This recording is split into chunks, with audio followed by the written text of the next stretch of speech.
الله ربي والإسلام ديني ومحمدا رسول الله. Zikir pada saat mau tidur. Di sini penulis mengatakan menyatukan dua telapak tangan seperti ketika berdoa, lalu meniup keduanya sambil membaca pada keduanya surah Al-Ikhlas. Sudah kita tahu tentunya Bismillahirrahmanirrahim. Di sini di buku kita ditulis Qul huwallahu ahad, Allahus samad, lam yalid wa lam yulad wa lam yakul lahu kufuwan ahad.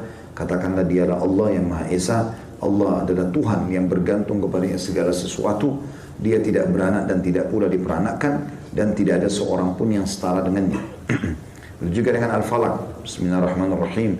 Qul a'udzu birabbil falaq. Katakan aku berlindung kepada Tuhan yang menguasai waktu subuh.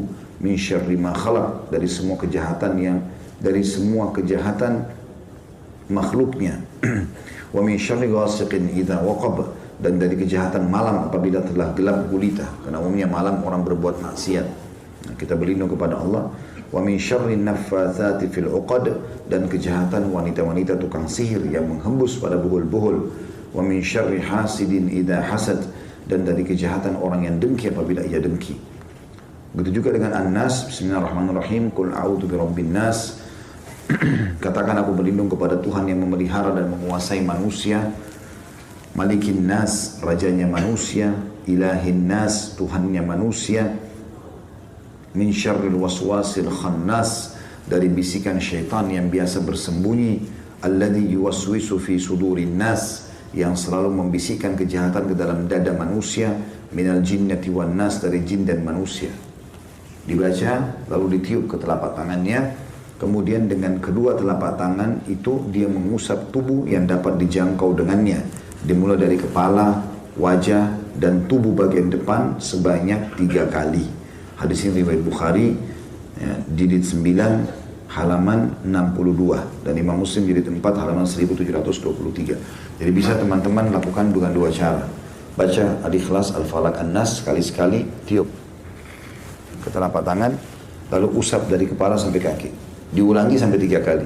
Atau bisa dengan cara yang lain, baca langsung 3 kali Al-Ikhlas, 3 kali Al-Falaq, 3 kali An-Nas, tiup telapak tangan, usap dari kepala sampai kaki.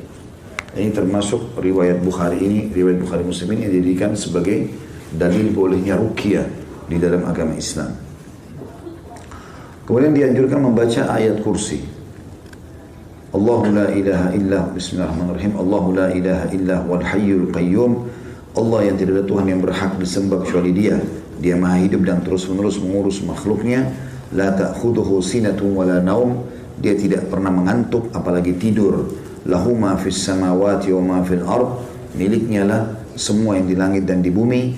Man dzalladzi yashfa'u indahu illa bi'idni, tidak akan pernah ada yang bisa memberikan pertolongan di sisinya kecuali dengan izinnya.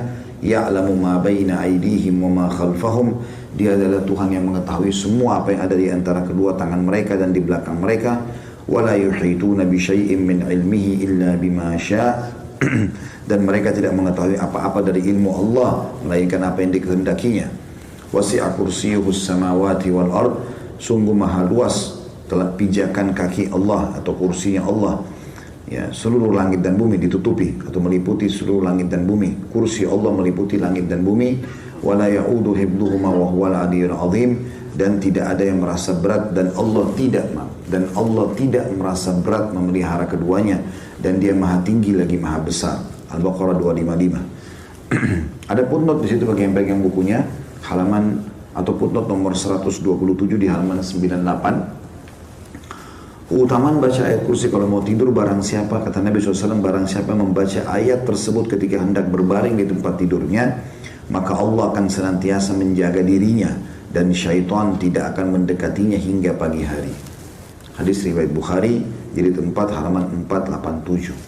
Nah, karena syaitan biasanya datang dalam mimpi, nakut-nakuti, ketindihan, ya, dan segala macam hal. Termasuk dianjurkan adalah membaca beberapa ayat terakhir dari surah Al-Baqarah. Tepatnya 2 ayat terakhir, ya.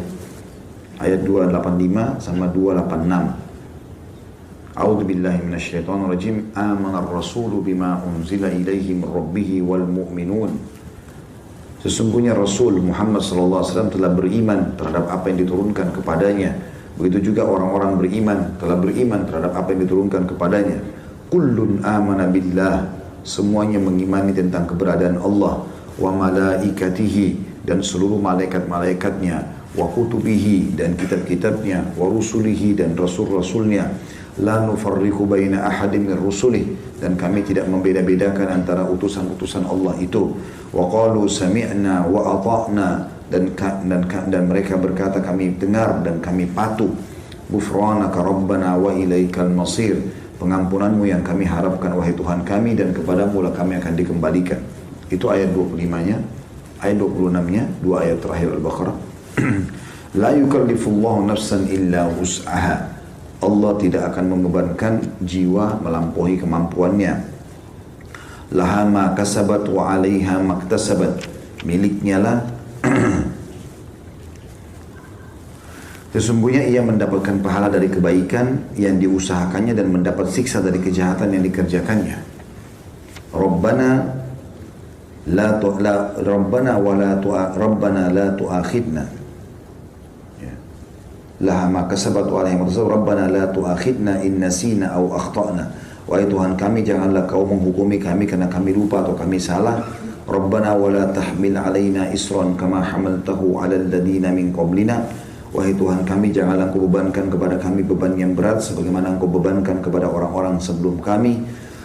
Rabbana wa la tuhammilna ma la taqata lana bih, ya Tuhan kami janganlah Kau bebankan kami di atas kemampuan kami. Wa'fu anna, maafkanlah kami. Waghfir lana, dan juga ampunilah kami. Warhamna, kasihanilah kami.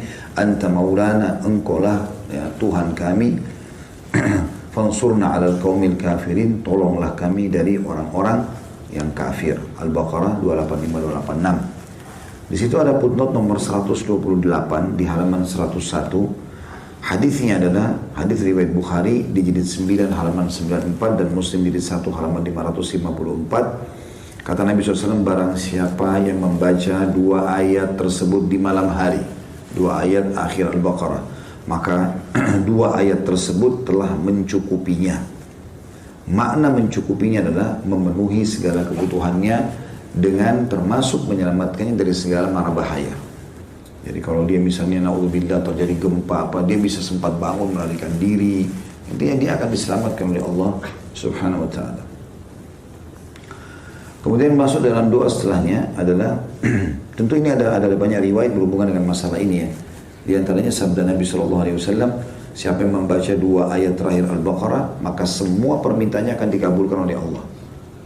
Ya, sampai sebagian ulama menjadikan ini bagian daripada awal doa mereka. Mereka membaca dua akhir Al-Baqarah, baru mereka sampaikan hajatnya kepada Allah Subhanahu wa ta'ala.